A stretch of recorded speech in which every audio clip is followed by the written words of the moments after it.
আসসালামু আলাইকুম।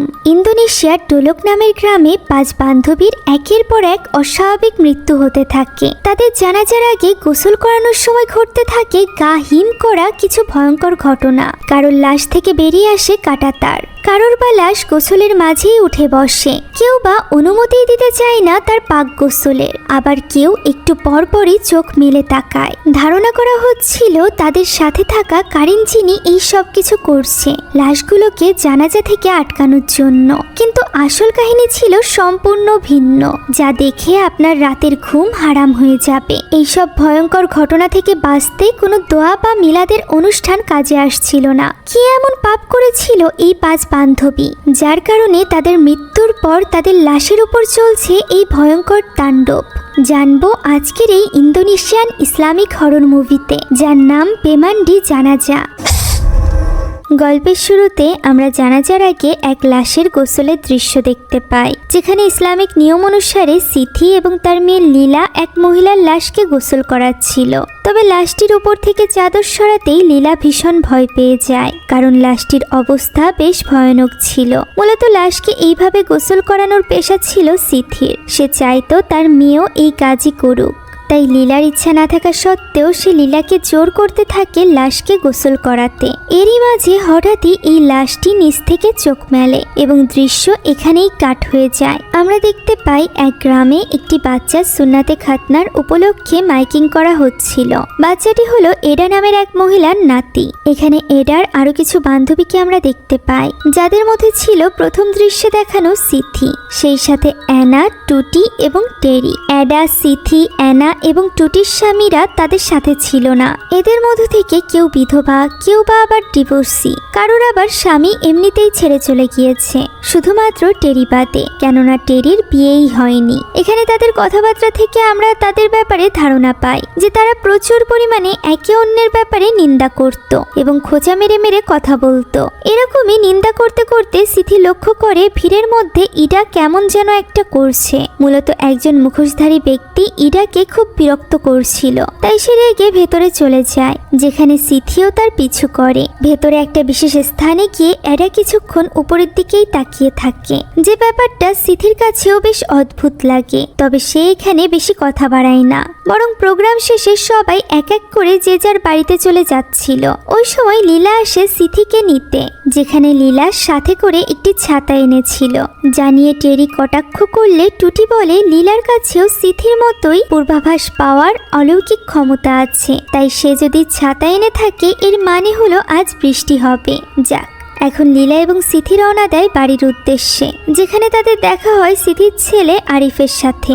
আরিফ তখনও পর্যন্ত কোনো কাজ করে না, যে কারণে এলাকার মানুষেরা নানান রকমের নিন্দা বিদ্রুপ করে। তাই সিথি চাইছিল আরিফ যাতে দ্রুত কোনো কাজে জয়েন করে। এরই মধ্যে তাদের দেখা হয় রিকা নামের এক মেয়ের সাথে, যাকে দেখা মাত্রই আরিফ তার সাথে কথা বলতে এগিয়ে যায়। বোঝাই যাচ্ছিল আরিফের এমন ব্যবহার সিথির কাছে ভালো লাগেনি। এখন ওই রাতে সিথি এশার নামাজে দাঁড়ালে হঠাৎই তার সামনে থাকা জানালাটি থেকে বারবার আওয়াজ হতে থাকে, যা শুনে সিথি গিয়ে চেক করে, তবে সেখানে কিছুই পায় না। তাই সে আবারও ফিরে নামাজে দাঁড়ায়, তবে তখনও পর্যন্ত জানালা থেকে আওয়াজ হচ্ছিল।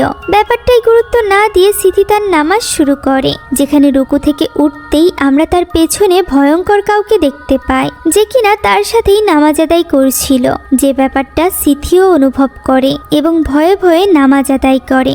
এমন সময় হঠাৎই পেছন থেকে এসে তার মেয়ে লীলা তাকে ভয় দেখায়। এখানে লীলা মেকআপ করা শেখার জন্য কারোর কাছে যেতে চাইছিল, যার জন্য সে তার মায়ের কাছে টাকা চায়। তবে তার মা চাইছিল লীলা কোনো মেকআপ আর্টিস্ট নয়, বরং তার মতোই লাশ গোসল করানোর কাজ করুক। আর এই কথা তুলতেই লীলার মন খারাপ হয়ে যায়। সাথে সাথে সে হিজাব খুলে বাড়ির কাজে লেগে পড়ে। সিথি তখন তাকে বোঝানোর চেষ্টা করে যে এই গ্রামে জানাজার গোসল করানোর মতো কেউই নেই। সিথির মা এই কাজ করত, তাই সিথির পরে লীলারও এই কাজই করা উচিত। কিন্তু লীলা মোটেও এই কাজ করতে স্বাচ্ছন্দ্য বোধ করে না। প্রতিদিন লাশ দেখা এবং মৃত্যুর সাক্ষী হওয়া তার জন্য সহজ ব্যাপার ছিল না। একথা বলতে বলতে লীলা নিচে পড়ে ভেঙে যাওয়া কাচের টুকরোগুলো উঠাচ্ছিল।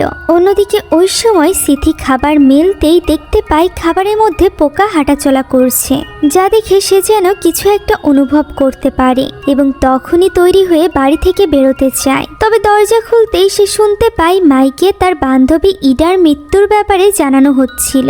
এই বিপদের ব্যাপারেই হয়তোবা সে এতক্ষণ আজ করতে পারছিল। এখন এই দুঃসংবাদ শুনে সিথি আর কোনো কথা বাড়ায় না, বরং সরাসরি চলে যায় ইডার বাড়িতে, যেখানে আগে থেকেই তার বাকি 3 বান্ধবী পৌঁছে গিয়েছিল। ভেতরে প্রবেশ করে সিথি দেখতে পায় ইডার মৃতদেহ বিছানার উপর পড়ে আছে, তার পুরো শরীরে রক্ত। পাশে রয়েছে ছেঁড়া তার বান্ধবীদের একটি পুরনো ছবি। বান্ধবীর লাশের এই করুণ অবস্থা দেখেও সিথি ঠিক করে যে সে নিজে একাই তার বান্ধবীর গোসলের দায়িত্ব নিবে, যেহেতু আজ সে আর লীলাকে জোর করে নিজের সাথে রাখতে চাইছিল না। অন্যদিকে ওই সময় আমরা বাড়িতে লীলাকে দেখতে পাই, যে কিনা একা একা আরিফের জন্য অপেক্ষা করছিল। হঠাৎই ছাদ থেকে আওয়াজ আসতে শুরু করে। লীলা দেখার চেষ্টা করছিল, এরই মধ্যে ছাদের একটি অংশ ভেঙে নিচে পড়ে, যার ফলে বৃষ্টির পানি ভেতরে আসতে শুরু করে। এরই মধ্যে বাড়িতে চলে আসে আরিফ। লীলা ভেতরের পানি আটকানোর চেষ্টা করছিল, অন্যদিকে আরিফ ছাদে চলে যায় ছাদ ঠিক করতে। এমন সময় সিথিও বাড়িতে ফিরে আসে, তবে সে বেশ অসুস্থ হয়ে পড়েছিল। ঘরের সামনে আসতেই সে মাটিতে পড়ে যায়। মায়ের এই অবস্থা দেখে ছেলেমেয়ে দুজনই ছুটে আসে এবং তাকে ভেতরে নিয়ে শুইয়ে দেয়। ভিডিওর এই পর্যায়ে আমি আপনাদেরকে মনে করিয়ে দিতে চাই যে ইউরো কাপ 2024 শুরু হতে চলেছে। দিন দিন খেলার সাথে মোস্টবেটের জনপ্রিয়তাও বেড়ে চলেছে।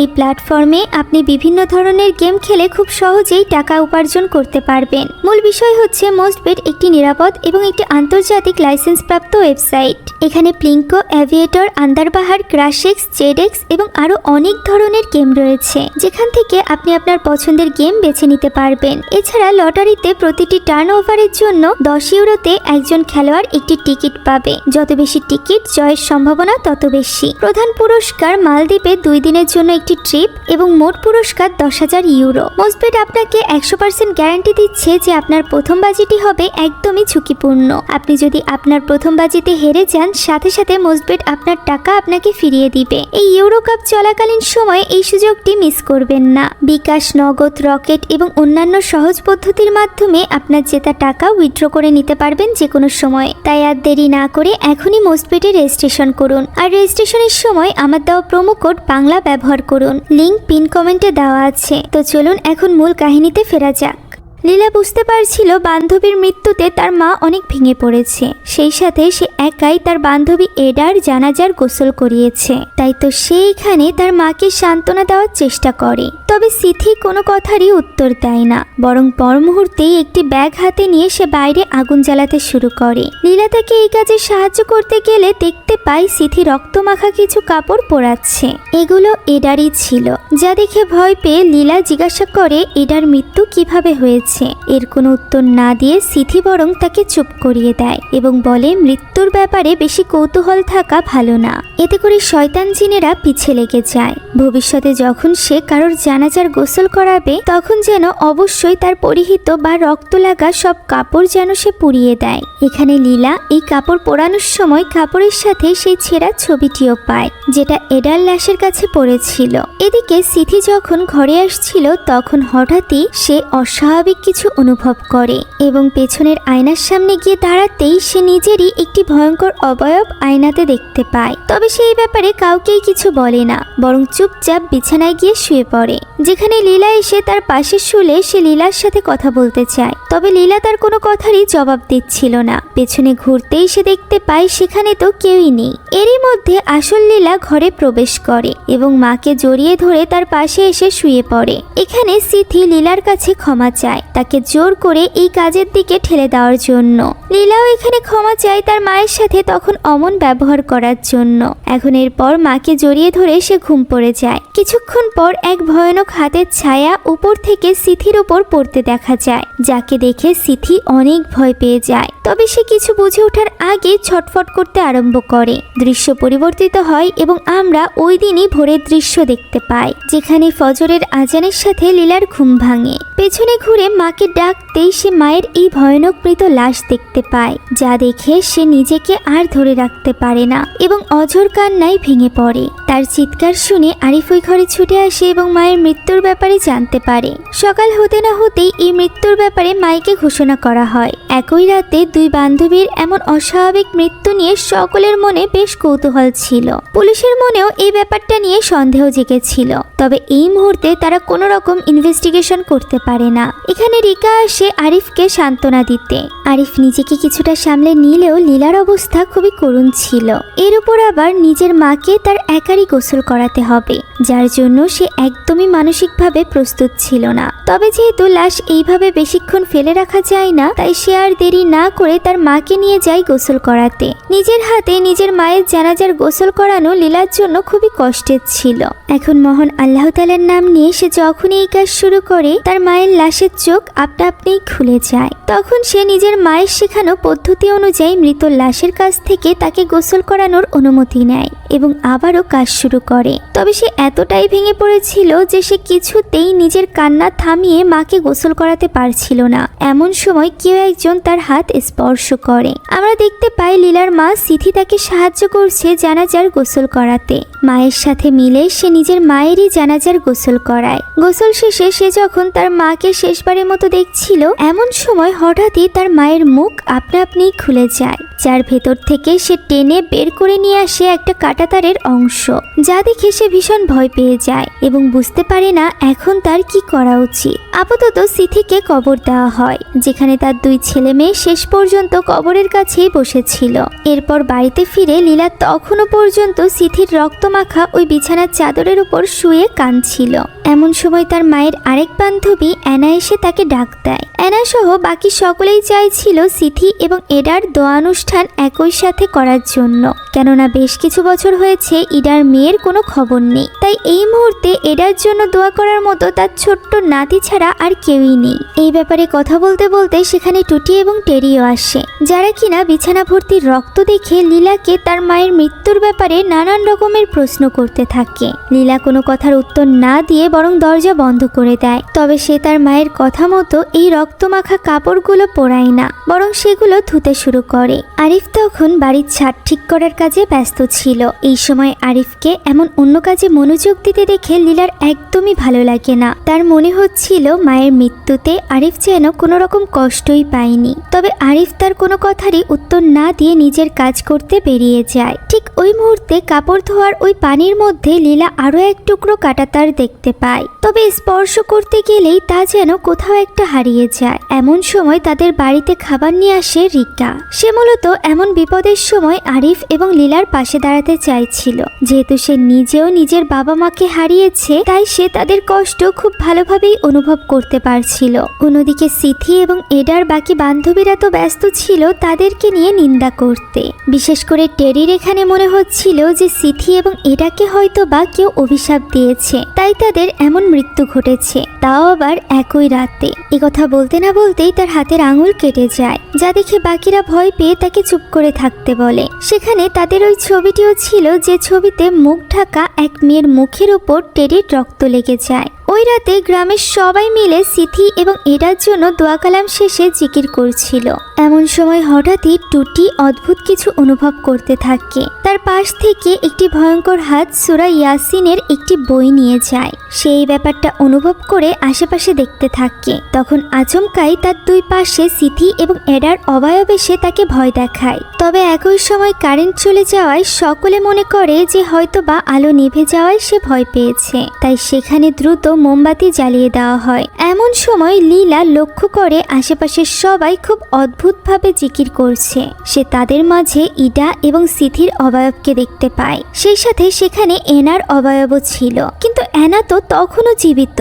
সে তো লীলার সামনে বসেই জিকির করছিল। তাই লীলা অবাক হয়ে একবার এনা একবার অবয়বের দিকে তাকাতে থাকে। এমন সময় হঠাৎই এনার এই ভয়ঙ্কর অবয়ব তার সামনে চলে আসে। ফলে সে চিৎকার করে ওঠে এবং তাকে সামলে নেয় তার ভাই আরিফ। ওই রাতে বাড়িতে ফেরার পর লীলা তার বাড়িতে কাউকে একটা নামাজ আদায় করতে দেখতে পায়, যা দেখে সে বেশ ঘাবড়ে যায়, কারণ বাড়িতে কেউই ছিল না। তাই তো সে ভয়ে ভয়ে কাছে আসতেই নামাজের খিমারটি মাটিতে লুটিয়ে পড়ে, যেন সেখানে কিছুই ছিল না।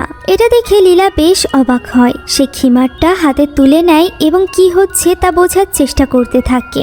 এমন সময় তার পায়ের নিচে একটা তারকাঁটা ঢুকে যায়। ফলে সে ব্যথায় ছটফট করতে থাকে এবং টেনে সেটি পায়ের নিচে থেকে বেরিয়ে আনে। এমন সময় তার মায়ের ভয়ানক অবয়বটি আবারও তার পিছে চলে আসে। এখান থেকে দৃশ্য পরিবর্তিত হয় এবং আমরা অ্যানার বাড়ির দৃশ্য দেখতে পাই, যেখানে অ্যানা নিজেও এই সকল ঘটনার জন্য অনেক বেশি চিন্তিত ছিল। গত রাতে তার দুই বান্ধবী মারা গিয়েছে। এখন তার সব থেকে বড় চিন্তা ছিল তার একমাত্র ছেলে বিমুকে নিয়ে। বিমু এখনো পর্যন্ত নিজের পায়ে দাঁড়ায়নি, তাই এই মুহূর্তে তার যদি কিছু হয়ে যায় তাহলে বিমুর খেয়াল কে রাখবে? তার তো বাবাও নেই। বিমু তাকে বলে যে সে বড় হয়ে গিয়েছে, সে দ্রুতই তার নিজের প্রথম ইনকাম দিয়ে তার মাকে ট্রিট দিবে। একথা বলার সময় অ্যানা বিমুর পেছনে ভয়ঙ্কর কিছু দেখতে পায়, তবে বিমু কিছু দেখতে পায় না বলে অ্যানাও তাকে কিছু বলে না। এরপর বিমু সেখান থেকে চলে গেলে সে নিজে ওই ঘরের দিকে এগিয়ে যায়। সেখানে হঠাৎই অ্যানার সামনে ওই ঘরে থাকা আলমারির দরজা আপনা আপনি খুলে যায়। ওই দরজায় স্পর্শ করতে যাবে সে, এমন সময় দরজাটি আবারও বন্ধ হয়ে যায়। অ্যানা ওই দরজাটি খোলার চেষ্টা করে, তবে সেটি কিছুতেই খোলে না। আবার হঠাৎই আপনা আপনি খুলে যায়। এবার অ্যানা ভয়ে ভয়ে আলমারির ভেতরে কি আছে তা দেখার জন্য এগিয়ে যায়। হঠাৎই সেখান থেকে দুটি হাত বেরিয়ে তার মাথা চেপে ধরে। তার চিৎকার এবং গোংরানোর আওয়াজ শুনে বিমু ওই ঘরের দিকে এগিয়ে আসে। সে দেখতে পায় অ্যানার মুখ থেকে রক্ত পড়ছে, তবে সে তাকে সামলানোর জন্য ওই ঘরে যাওয়ার আগেই ঘরের দরজাটি একা একাই বন্ধ হয়ে যায়। অনেক চেষ্টার পরও সেটা খুলতে চায় না, আর যখন সেটা খোলে ততক্ষণে অনেক দেরি হয়ে গিয়েছিল। অ্যানাও মারা গিয়েছিল, তাই তো তার গোসলের দায়িত্ব পড়ে লীলার উপর। এলাকার কয়েকজন যায় লীলাকে ডাকতে, তবে লীলা কিছুতেই দরজা খুলছিল না। এমন সময় বাড়িতে আসে আরিফ। সবার অনুরোধে আরিফও চেষ্টা করে তার বোনকে রাজি করানোর, তবে মায়ের গোসল করানোর পর থেকে যা কিছু লীলার সাথে ঘটছিল তাতে সে ভীষণ ভয় পেয়ে গিয়েছিল। সে কিছুতেই একা আর কারোর গোসল করাতে চাইছিল না, তবে সে ছাড়া এই এলাকায় আর কেউ ছিলই না জানাজার গোসল করানোর মতো। তাই তো বিমু বারবার নীলার কাছে এসে অনুরোধ করতে থাকে তার মাকে গোসল করিয়ে তাকে সাহায্য করার জন্য, তবে লীলা তবুও ঘরের দরজা খোলে না। এরপরও বিমু লীলার জন্য অপেক্ষা করতে থাকে। অন্য গ্রাম থেকে গোসল করানোর জন্য কাউকে ডাকা হলে তার আসতে অনেক সময় লাগবে। এছাড়া বিমু চায় লীলাই যেন তার মায়ের গোসল করা। এরই মধ্যে এক পুলিশ সেখানে আসে, যে কিনা এই মৃত্যুগুলোর তদন্ত করতে চাইছিল, যার জন্য অ্যানার পোস্টমর্টম করা জরুরি, যে ব্যাপারে বিমু একদমই রাজি ছিল না। আর একজন মুসলিম মহিলার পরিবারের সম্মতি না পেয়ে এই পুলিশ তো সামান্য তার লাশও দেখতে পারছিল না। এদিকে যত সময় এগোচ্ছিল সকলে বেশ চিন্তিত হয়ে পড়ছিল, যে ব্যাপারটা সেখানে থাকা আরিফও লক্ষ্য করে। এদিকে ওই সময় বাড়িতে একা ঘুমিয়েছিল লীলা। হঠাৎই কেউ একজন তার কাছে সাহায্য চাইতে থাকে, যার মুখ ঠিকভাবে লীলা দেখতে পারে না। এরই মধ্যে তার ঘুম ভেঙে যায়। অন্যদিকে ঘুরে শুতেই এক ভয়ঙ্কর অবয়ব এসে তার কাছে সাহায্য চায়। ফলে সে ভয়ে চিৎকার করতে করতে ঘর থেকে বেরিয়ে আসে, যেখানে বাইরেই দাঁড়িয়ে ছিল তার ভাই আরিফ। আরিফ এখানে বিমুর পরিস্থিতি লীলাকে খুলে বলে এবং তাকে এই মুহূর্তে বিমুকে সাহায্য করতে বলে। পুলিশের কথা শুনে লীলা জিজ্ঞাসা করে অ্যানা কিভাবে মারা গিয়েছে। উত্তরে আরিফ জানায় ঠিক তাদের মায়ের মতো করে। অ্যাডার মৃত্যুর ব্যাপারে তারা কিছু না জানলেও লীলা তার রক্তমাখা কাপড় দেখেছিল, তাই সে বুঝতে পারে এই তিন বান্ধবীর মৃত্যু একই রকম ভাবে হয়েছে। সেই সাথে কোনো না কোনো কানেকশন তো অবশ্যই আছে, তাই তো সে আর এক মুহূর্ত দেরি করে না। তখনই চলে যায় বিমুর বাড়িতে অ্যানার জানাজার গোসল করানোর জন্য। তাকে এখানে দেখে বিমু অনেক খুশি হয়ে যায়। সে বিমুকে বলে যে বিমু যদি তার মায়ের গোসল করানোর শরিক হতে চায় তাহলে গোসলের পর সে ওই ঘরে আসতে পারে। তবে বিমু জানায় তার এত সাহস নেই, সে তার মাকে এইভাবে দেখতে পারবে না, তাই সে লীলাকেই এই দায়িত্ব একা পালন করতে বলে। এই রাতের বেলা লীলা ভয়ে ভয়ে কাপড়ে ঢাকা ওই লাশের কাছে গিয়ে পৌঁছায়, কারণ সে জানতো এখানে অনেক অস্বাভাবিক ঘটনা ঘটতে পারে। লাশের কাছে পৌঁছাতে না পৌঁছাতেই এমন একটা ঘটনা ঘটে। লাশের হাত কাপড়ের নিচে থেকে বেরিয়ে আসে, যা দেখে লীলা কিছুটা ঘাবড়ে যায়। পরবর্তীতে নিজেকে সামলে সে ওই হাতটি আবারও ভেতরে ঢুকিয়ে দেয়। সে এখানে শুধুমাত্র গোসলের উদ্দেশ্যে আসেনি, বরং তার মূল উদ্দেশ্য হলো ওই কাঁটাতারের কোনো অংশ অ্যানার শরীরেও পাওয়া যায় কিনা সেটা দেখা। সে তো তার মায়ের মুখের ভেতর ওই কাঁটাতারের অংশ পেয়েছিল, তাই সে এনার মুখও চেক করে। তবে সেখানে কিছু না পেয়ে সে অ্যানাকে গোসল করাতে শুরু করে।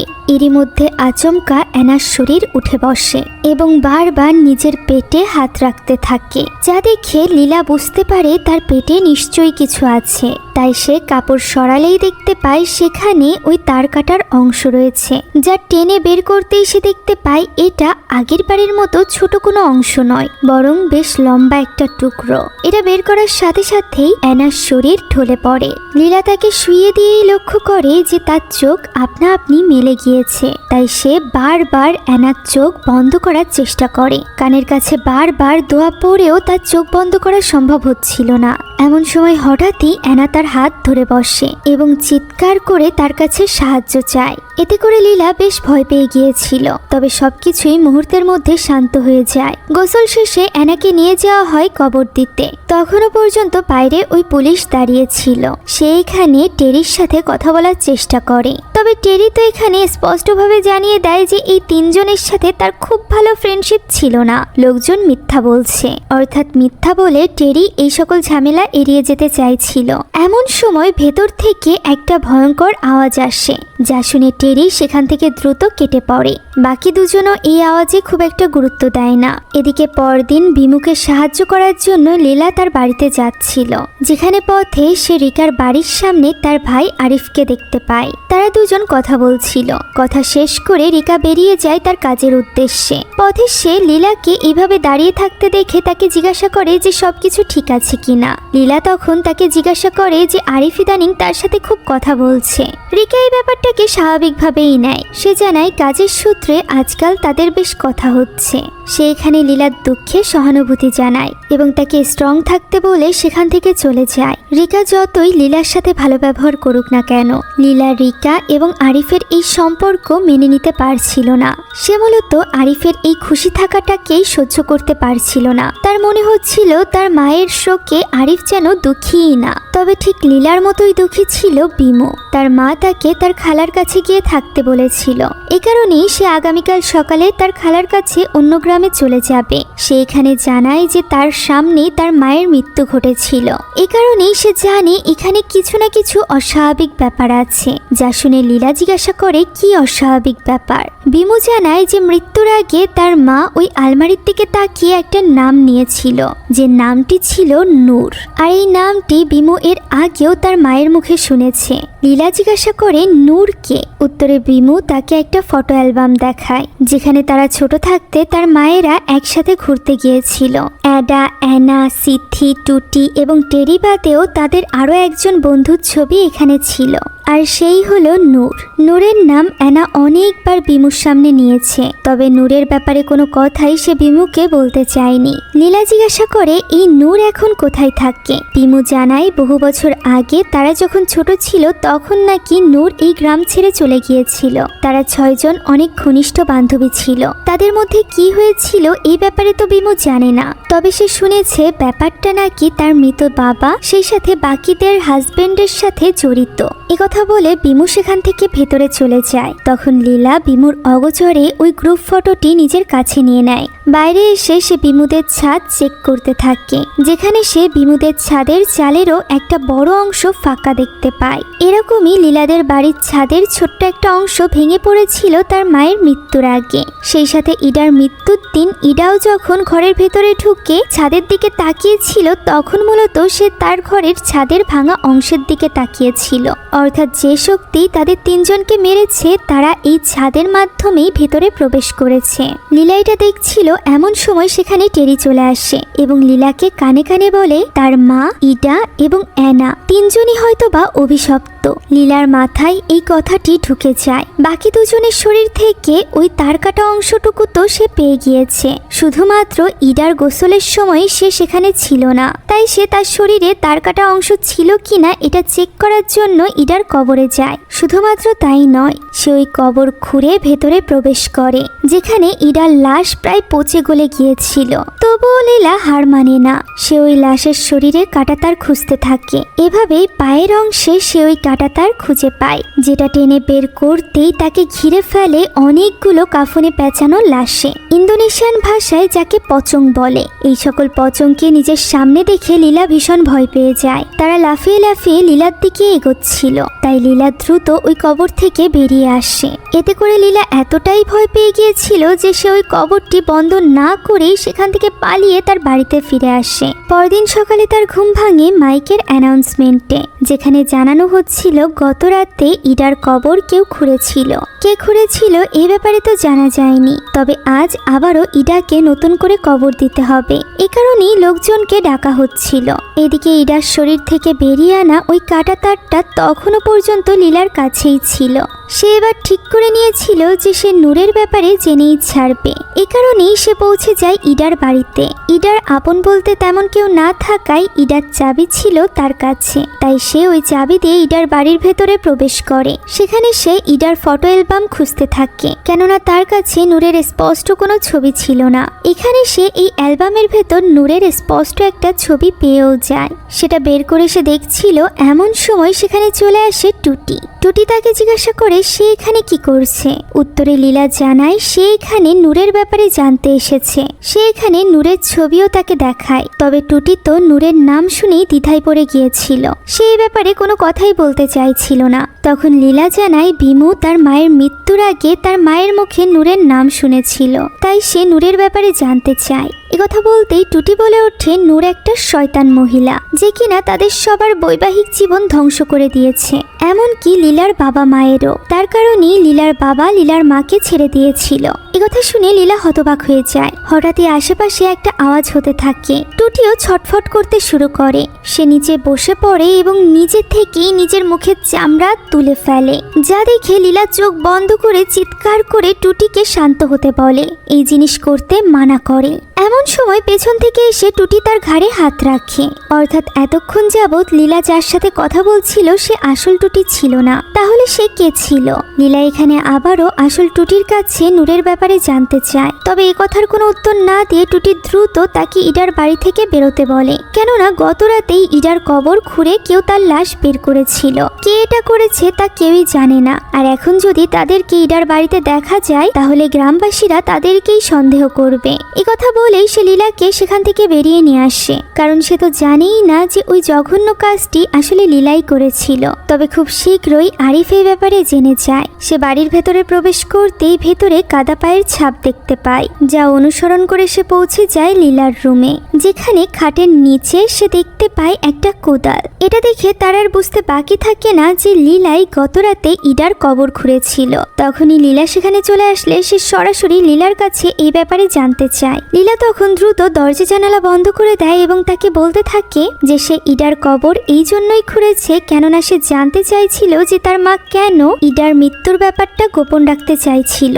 আরিফ তাকে মনে করিয়ে দেয় যে তাদের মা তাদেরকে শিখিয়েছিল মৃত ব্যক্তির গোপনীয়তা বজায় রাখতে হয়, সেই ব্যাপারে বেশি কৌতূহল দেখাতে নেই। তখন লীলা বলে তাদের মায়ের মৃত্যু স্বাভাবিক ছিল না, তাদের তিনজনের মৃত্যুই অস্বাভাবিক। এ কারণেই সেই মৃত্যুর ব্যাপারে জানতে চাইছে। যা শুনে আরিফ বলে তাহলে তো সে পুলিশে কেস করতে পারত, পুলিশ তদন্তে সবকিছু বেরিয়ে আসতো, সে কেন নিজে থেকে এইসব কিছু করছে। উত্তরে লীলা জানায় পুলিশ তদন্তে এইসব কিছু বের হবে না। সে এখানে ওই কাঁটাতারের অংশটি আরিফকে দেখায়, যেটা সে তার মায়ের মুখ থেকে বের করেছিল গোসল করার সময়। সে বলে এই তিনজনই অভিশপ্ত ছিল, কোনো এক অভিশাপের কারণেই তাদের অস্বাভাবিক মৃত্যু হয়েছে।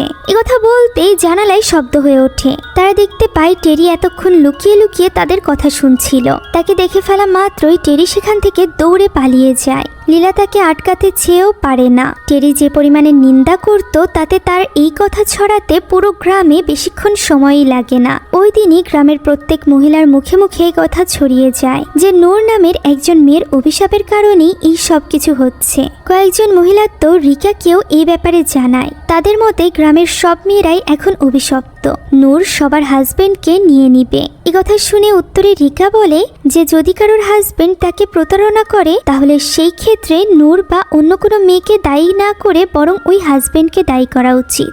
তবে এই যুক্তি তো ওই মহিলাদের মাথায় ঢোকে না, বরং তারা উল্টে রিকাকে নিয়েই নিন্দা করতে থাকে। অন্যদিকে ওই রাতেই লীলা পৌঁছে যায় টেরির কাছে, কেননা তার জন্যই এখন গ্রামের সবার মধ্যে এই কথা ছড়িয়ে গিয়েছিল। তবে টেরি তো এখানে উল্টে তার উপরই চিৎকার চেঁচামেচি করতে থাকে। ওই সময় টেরির দোকানে ওই পুলিশ অফিসার ছিল, যে কিনা টেরি এবং লীলার চিৎকার চেঁচামেচি থামায় এবং তাদেরকে বকাঝকা করতে থাকে এই সব কিছুর মধ্যে নূরের নাম আনার জন্য। কেননা বেশ কিছু বছর আগেই নূর মারা গিয়েছে। সে একজন বিধবা মহিলা ছিল, যে কিনা তার একমাত্র মেয়ের সাথে এই গ্রামে থাকত। কোনো এক কারণে হয়তোবা মনের দুঃখে সে নিজেকেই নিজে শেষ করে দিয়েছিল। এরপর তার মেয়েও এই গ্রাম ছেড়ে চলে যায়। এখন হয়তোবা তার মেয়ে লীলাদের বয়সীই হবে। তাই যেহেতু নূর মারা গিয়েছে, তাই লীলা যেন তার নাম না আনে। তখন লীলা জিজ্ঞাসা করে যে নূর তো মারা গিয়েছে, তবে তার মেয়ে এখন কোথায়? হতে পারে এই সব কিছুর পেছনে তার মেয়ে আছে। এই কথা শোনা মাত্রই পুলিশ অফিসার তাকে এক পাশে ডেকে নেয় এবং তাকে সতর্ক করে বলে সে যেন আগ বাড়িয়ে আর কোনো ইনভেস্টিগেশন না করে। যদি কোনো রকম তথ্য প্রমাণ পায় তা যেন সে পুলিশের হাতে তুলে দেয়, আর এই ব্যাপারটা নিয়ে গ্রামবাসীর মধ্যেও উল্টোপাল্টা কথাবার্তা না ছড়ায়। মূলত তাকে বেশি বাড়াবাড়ি করতেই নিষেধ করছিল। একথা বলে পুলিশ অফিসার সেখান থেকে চলে গেলে লীলা টেরির সাথে কথা বলার জন্য আবারও তার ঘরে প্রবেশ করে, যেখানে টেরি সোফার উপর অদ্ভুতভাবে বসেছিল। হঠাৎই সে গুংড়িয়ে চিৎকার করে ওঠে, সাথে সাথে ঘরের দরজা বন্ধ হয়ে যায়। তার শরীরকে কেউ একটা বশে নিয়ে নেয় এবং লীলার কাছে সাহায্য চাইতে থাকে। সে বলে ওই মহিলাগুলো তাকে দায়ী করছে তাদের সংসার ধ্বংস করার জন্য। সেই সব কিছু করেনি। লীলা কি আসল সত্যটা জানতে চায়। লীলা বুঝতে পারে এটা হয়তো বা নূরের আত্মা, তাই সে নূরের আত্মাকে আসল ঘটনা খুলে বলতে বলে। এমন সময় টেরি আবারও ছটফট করতে থাকে। দেখা যায় তার মধ্য থেকে নূরের আত্মা বেরিয়ে অন্য কারোর আত্মা প্রবেশ করেছে, যে কিনা নূরকে গালাগাল করতে থাকে নিজের সংসার, নিজের ফ্যামিলি ভাঙার জন্য। সে নূরকে গালাগাল করতে করতে লীলার উপরই আক্রমণ করে। লীলা তাকে ঠেলে ফেলে দিলে টেরির মধ্যে আবারও নূরের আত্মা আসে, যে কিনা লীলাকে বলতে থাকে তাকে সাহায্য করার জন্য, তাকে বিশ্বাস করার জন্য। তবে প্রতিউত্তরে লীলা বলে সে নূরকে বিশ্বাস করে না। নূর সবার জীবন ধ্বংস করেছে, তাই তার সাথে যা কিছু হয়েছে ঠিক হয়েছে। একথা বলতেই টেরি মাটিতে লুটিয়ে পড়ে। হয়তোবা তার ভেতর থেকে সকলের আত্মা বেরিয়ে গিয়েছিল। লীলা গিয়ে তাকে সামলায়। টেরি নিজেও বুঝতে পারছিল না তার সাথে কি হয়েছে। এখন বাড়িতে বসে লীলা এইসব নিয়েই ভাবছিল। সে এখানে ওই ছেঁড়া ছবিটা আর সেই সাথে নূরের ছবিগুলো মিলাচ্ছিল। এমন সময় ওই ঘরে প্রবেশ করে আরিফ। আরিফ এই সব কিছু দেখে লীলার জন্য বেশ চিন্তিত হয়ে পড়ে। সে লীলাকে জিজ্ঞাসা করে সে এই সব কিছু কেন করছে। লীলা তখন তাকে ওই কাটা তার, সেই সাথে তাদের মায়ের রক্তাক্ত কাপড়গুলো দেখায়, যেগুলো সে না পুড়িয়ে বরং উঠিয়ে রেখেছিল প্রমাণস্বরূপ। এটা দেখে আরিফ আরো বেশি বিরক্ত হয়। সে লীলাকে বোঝানোর চেষ্টা করে যে এইসব নিয়ে বেশি ঘাটাঘাটি করা উচিত না। তখন লীলা বলে সে তার মায়ের মৃত্যুর ব্যাপারে জানতে চায়, কেননা সিথির মৃত্যু হয়েছিল নূরের কারণে। আরিফ বলে সে যদি এই ব্যাপারে ভুল হয় তাহলে পুরো গ্রামে এই ব্যাপারে মিথ্যা গুজব ছড়াবে। এতে করে কারোর কোনো ক্ষতি হলে তার দায়ভার কিন্তু লীলার উপরই পড়বে। তবে লীলা তো এইসব নিয়ে ভয় পাচ্ছিল না। মূলত সে কিছুতেই তার মায়ের এমন মৃত্যু মেনে নিতে পারছিল না। এখানে আরিফ তাকে সামলানোর চেষ্টা করে এবং তাদের মায়ের বলা প্রত্যেকটি কথা তাকে মনে করিয়ে দেয় যে কোনো মৃত ব্যক্তি যদি কোনো কিছু নিজের আপনজনদের কাছ থেকে লুকাতে চায়, তাহলে আপনজনের উচিত না তার মৃত্যুর পর এই ব্যাপারে বেশি ঘাটাঘাটি করা। এই মুহূর্তে এসে দুই ভাই বোনই ভীষণ ভেঙে পড়ে এবং একে অন্যকে জড়িয়ে ধরে কাঁদতে থাকে। ওই দিন গভীর রাতে কোনো এক শক্তিকে আমরা তাদের বাড়ির উপরে আসতে দেখতে পাই। ওই সময় লীলা ঘুমিয়েছিল। হঠাৎ করেই তার কিছু একটা হয়ে যায়। ওই শক্তি তাকে হাওয়ায় তুলে বিছানার উপর ফেলে দেয় এবং কিছু সময়ের মধ্যে তার মৃত্যু ঠিক তার মায়ের মতো করে হয়। তার এমন মৃত্যুতে তার ভাই আরিফ ভীষণভাবে ভেঙে পড়ে। লীলার লাশকে কাফনে পেঁচানো হয় আর এরপর লাশের খাটে করে তাকে নিয়ে রওনা দেওয়া হয় কবরের উদ্দেশ্যে। খাটের ভেতরে থাকাকালীন হঠাৎই তার জ্ঞান ফিরে আসে এবং সে ছটফট করতে থাকে। এরই মধ্যে তার ঘুম ভেঙে যায়। আমরা দেখতে পাই এই মৃত্যুর পুরোটাই ছিল লীলার দুঃস্বপ্ন। এই দুঃস্বপ্ন দেখে সে এক মুহূর্ত আর দেরি করে না, সরাসরি চলে যায় নূরের বাড়িতে, যেখানে প্রবেশ করে সে নূরের ব্যাপারে জানার চেষ্টা করছিল। পুরো ঘরে কিছু না পেয়ে সে ড্রয়িং রুমে চলে আসে, যেখানে সে একটা টাইলসের নিচে কিছু ছবি আর একটা কাগজ পায়। এখানে নূর এবং তার ছোট্ট মেয়ের ছবি ছিল, আর তার মেয়ে আর কেউ নয় বরং রিকা ছিল। হ্যাঁ, শুধুমাত্র তাই নয়, এই ছবিগুলোর সাথে কিছু কাটার তার এবং একটি কাগজও ছিল, যা দেখে লীলা বুঝতে পারে এই সব কিছুর পেছনে রয়েছে রিকা। সেই মূলত প্রতিশোধ নিচ্ছে, তাই সেই কথা জানাতে তখনই চলে যায় টেরির বাড়িতে। অন্যদিকে আমরা টুটিকে দেখতে পাই, যে কিনা ঘুমিয়েছিল। তার বাড়িতেও ওই শক্তি প্রবেশ করে এবং তাকে হাওয়ায় তুলে বিছানার উপর ফেলে দেয়। ফলে ভয় পেয়ে টুটি সেখান থেকে পালানোর চেষ্টা করে, তবে ঘরের দরজা লক করা ছিল। এরই মধ্যে কাঁটাতারের মাধ্যমে সেও আহত হয়ে পড়েছিল। এরই মধ্যে সে বাথরুমে আটকে যায়, যেখানে তার উপর রক্তের বৃষ্টি পড়তে থাকে। পা পিছলে পড়ে যাওয়ার ফলে সেখানে থাকা একটা কাঁটা তার তার চোখের মধ্যে ঢুকে যায়। অন্যদিকে ওই সময় লীলা গিয়ে পৌঁছায় টেরির বাড়িতে।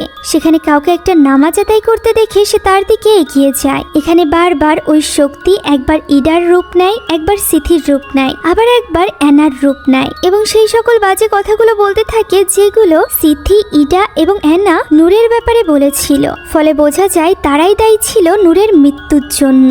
এরই মধ্যে ওই শক্তি হঠাৎই রক্তাক্ত টুটির রূপ নেয়, যা দেখে লীলা বুঝতে পারে টুটিও মারা গিয়েছে। এখানে ওই শক্তি লীলাকে সাবধান করে বলে, এই পাপ তাদের, তুমি নিজেকে এর সাথে জড়িও না। আবারও মাইকের ধ্বনি শোনা যায়, যা শুনে লীলা দৌড়ে যায় টুটির বাড়িতে, যেখানে টুটিকে গোসলের জন্য প্রস্তুত করা হয়েছিল। লীলা তাকে গোসল করানোর আগে তার চোখ থেকে ওই কাঁটা তারটি বের করার চেষ্টা করে। এমন সময় তার লাশ জেগে ওঠে। তার দুই হাতের মধ্য দিয়ে কাঁটা তার বেয়ে তার মুখ দিয়ে বেরিয়ে আসে, যা টেনে বের করতেই সেখানে উপস্থিত হয় তার বাকি 3 বান্ধবীর ভয়ানক রূপ। এই 4 জন মিলে লীলাকে ভীষণভাবে ভয় দেখাতে থাকে। তাদের এই রূপ দেখে লীলা ভীষণ ভয় পেয়ে যায়। পর মুহূর্তেই আমরা দেখতে পাই সে ওই কাঁটা তার দিয়ে নিজেকেই নিজে আঘাত করছিল। এদিকে পুলিশও তদন্তের জন্য সেখানে চলে এসেছিল। তবে এতবার ডাকার পরও লীলা দরজা না খোলায় তারা দরজা কোনো মতে খুলে ভেতরে প্রবেশ করে এবং দেখতে পায় লীলা তো মাটিতে শুয়েই ছটফট করছে। লীলাকে হুঁশে ফেরানোর পর তারা জানায় তারা এই বডি নিতে এসেছে অটোপসির জন্য। তখন লীলা জানায় ইনভেস্টিগেশনের কোনো প্রয়োজন নেই, কারণ সে সবকিছু জেনে গিয়েছে। এই সবের পেছনে রয়েছে রিকা, যে কিনা নূরের মেয়ে। একথা বলেই সে রিকার দিকে আঙুল উঁচু করে। এই পরিস্থিতি দেখে রিকা দ্রুত সেখান থেকে বেরিয়ে আসার চেষ্টা করলে সে তাকে কনফ্রন্ট করে। রিকা তখন তাকে শান্ত হতে বলে এবং তার কানে কানে বলে, এটা তাদের পাপ, তুমি নিজেকে এর মধ্যে জড়িও না। এ কথা বলেই সে সেখান থেকে বেরিয়ে যায়। লীলা তার পিছে যেতে চাইলে আরিফ তাকে আটকায়। এরই মধ্যে টুটির লাশ জানাজার খাট থেকে পড়ে যায় এবং সেখানে থাকা এক মহিলা জোরে চিৎকার করে ওঠে। দেখতে দেখতে আশেপাশে থাকা সব মহিলাদের যেন কিছু একটা হয়ে যায়। সবাই ছটফট করতে থাকে। এদিকে টুটির লাশ কেউ উঠানো যাচ্ছিল না, তবে ওই লাশকে উঠাতেই সবকিছু আবারও স্বাভাবিক হয়ে যায়। এখন সব মহিলারা মানতে শুরু করেছিল যে লীলা ঠিকই বলেছে, রিকাই রয়েছে এই সবকিছুর পেছনে। তাই তো তারা সকলে একজোট হয়ে হাতের কাছে যা কিছু পায় তাই নিয়েই রিকার বাড়ির উদ্দেশ্যে চলে যায়। রিকা তখন এই গ্রাম ছেড়ে চলে যাওয়ার জন্য কাপড় চোপড় গোছাচ্ছিল। এরই মধ্যে সেখানে ওই মহিলাদেরকে দেখে রিকার তার ছোটবেলার একটা ঘটনার কথা মনে পড়ে যায়, যখন এইভাবেই গ্রামের সবাই মিলে এসেছিল তার মাকে মেরে ফেলতে, যেখানে সবার আগে ছিল ওই 5 বান্ধবী। রিকা এবং তার মা সেদিন ভীষণ অসহায় হয়ে পড়েছিল। তবুও এই গ্রামের মহিলাদের বিন্দুমাত্র মায়া হয় না। তারা নূরকে কাঁটাতারের উপর ফেলে রেখে মারতে থাকে। রিকাকে বাঁচানোর জন্য তার মা তাকে ঘরে আটকে রেখেছিল। রিকা জানালা দিয়ে এই সব কিছু দেখছিল এবং মাকে বাঁচানোর জন্য ছটফট করছিল। বর্তমানে একই অবস্থা হয়েছিল রিকার। বাকি মহিলারা ভেতরে ঢুকে রিকাকে চুল ধরে টেনে বাইরে নিয়ে আসে এবং তাকে একইভাবে অমানবিকভাবে মারতে থাকে, যেভাবে বহু বছর আগে তার মাকে মারা হয়েছিল। দূর থেকে লীলা এই সব কিছু দেখছিল এবং যেন শান্তি পাচ্ছিল। রিকা এর প্রতিবাদ করার চেষ্টা করে, তবে কোনো লাভ হয় না। গণধোলাই দিতে দিতে তাকে একদমই মৃত্যুর কাছে পৌঁছে দিয়েছিল, যেখানে সে নিজের সামনে 7 বছর আগের তার মায়ের অবস্থা দেখতে পায়। এই মুহূর্তে এসে লীলার মধ্যেও অনুতাপ কাজ করে। তার মা তার পাশে আসে এবং তাকে বলে এই সব কিছু বন্ধ করতে। ফলে লীলা চিৎকার করতে করতে তাদেরকে আটকাতে যায়, যেখানে ওই মহিলারা এতটাই পাগল হয়ে গিয়েছিল যে তারা তো দেখছিল না তাদের সামনে কে আছে। তারা লীলাকেও গণধোলাই দিতে থাকে। এরই মধ্যে আরিফ সেখানে চলে আসে এবং লীলাকে বাঁচাতে সে ছুটে যায় সেখানে। তবে এতেও মহিলারা থামে না, বরং এভাবেই লাঠি চালাতে চালাতে একটা সজোরে আঘাত লাগে আরিফের মাথায়, যার ফলে আরিফের মাথা ফেটে যায় এবং সে সেখানেই মাটিতে লুটিয়ে পড়ে। এই পুরো মারামারির সময়টুকু টেরি সেখানেই ছিল এবং দাঁড়িয়ে এই সব কিছু অবাক চোখে দেখছিল। সে যেন 7 বছর আগের ঘটনা আবারও দেখছে। এখানে আরিফ মারা গিয়েছিল, যেটা বুঝতে পারার সাথে সাথে লীলা কান্নায় ভেঙে পড়ে। সকলে থেমে যায়। এরই মধ্যে সেখানে বৃষ্টি শুরু হয়ে যায়। যে যার মতো নিজ নিজ বাড়িতে চলে যায়। লীলা সেখানেই মাটিতে লুটিয়ে দুটি লাশের সাথে কাঁদতে থাকে। একটা ছিল আরিফের এবং অন্যটি ছিল রিকার। হতে পারে এই সব কিছু রিকাই করেছিল তার মায়ের প্রতিশোধ নেওয়ার জন্য, কিন্তু লীলা যা করেছে তাও ঠিক নয়। কোনো কিছুর ব্যাপারে নিশ্চিত না হয়ে সে গুজব ছড়িয়েছে, যার ফলে মৃত্যুবরণ করেছে রিকা। আর এই পাপের শাস্তি স্বরূপ লীলাও তার একমাত্র ভাইকে হারিয়েছে। মুভির শেষ দৃশ্যে এর কিছুদিন পরে আমরা রিকাকে দেখতে পাই, যে কিনা মুন্নি নামের এক মহিলার লাশের গোসল করাচ্ছিল। হঠাৎই ওই লাশের থুতুনি থেকে বেরিয়ে আসে একটি সুই। আর এরই সাথে এই গল্পটি এখানেই শেষ হয়ে যায়। হতে পারে এই অভিশাপ এখনো কাটেনি, এই গ্রামের মহিলাদের এখনো শাস্তি পাওয়া বাকি আছে। ব্যাস, এরই সাথে গল্প শেষ হয়ে যায়। এখানে কিছু ব্যাপার আপনাদেরকে ক্লিয়ার করে দিই। পুলিশ জানতো নূর নিজেকেই নিজে শেষ করে দিয়েছে, কিন্তু আসলে এই গ্রামের মহিলারা 7 বছর আগে তাকে গণধুলাই দিয়ে মেরে ফেলেছিল। শুধুমাত্র এই গুজবের কারণে যে সকল মহিলাদের তাদের স্বামীরা ছেড়ে দিয়েছে, তারা নাকি নূরের কারণেই তাদেরকে ছেড়ে দিয়েছে। কোনো রকম প্রমাণ অথবা সাক্ষ্য ছাড়া গ্রামের মহিলারা এই বিধবা মেয়েটিকে মেরে শেষ করে দেয়। একটিবার তার সন্তানের কথা ভাবে না। এ কারণেই নূরের মৃত্যুর পর রিকা এই গ্রাম ছেড়ে দেয়। 7 বছর পর সেই গ্রামে ফিরে এসেছিল। সেই সাথে এই গ্রামে নেমে এসেছিল অভিশাপ। একে একে অদ্ভুতভাবে মারা যায় ওই 4 জন যাদের স্বামী তাদেরকে ছেড়ে দিয়েছিল, এবং এর জন্য তারা নূরকে দায়ী করে মেরে ফেলেছিল গ্রামের মেয়েদের দিয়ে। তাহলে আসলেই কি 7 বছর পর রিকা এসেই তাদের উপর কালো জাদু করেছিল, নাকি সত্যিই নূরের আত্মা ফিরে এসেছিল? যেহেতু এই পুরো গল্পটি গুজবকে নিয়ে, তাই এই গুজবেরও কোনো সমাধান আমাদেরকে দেওয়া হয়নি। সমাধান দেওয়া হোক বা না হোক, নিঃসন্দেহে এই মুভির গল্প খুবই ভুতুড়ে এবং রোমাঞ্চকর। আশা করছি আপনাদের কাছে এই মুভির গল্প ভালো লেগেছে। যদি ভালো লেগে থাকে তাহলে একটি লাইক এবং একটি কমেন্ট করতে ভুলবেন না। সেই সাথে এরকমই নতুন নতুন ইন্দোনেশিয়ান, মালয়েশিয়ান, ইসলামিক হরর মুভির জন্য আমাদের চ্যানেলটিকে অবশ্যই সাবস্ক্রাইব করে যাবেন। Thank you so much for watching this video. আল্লাহ হাফেজ।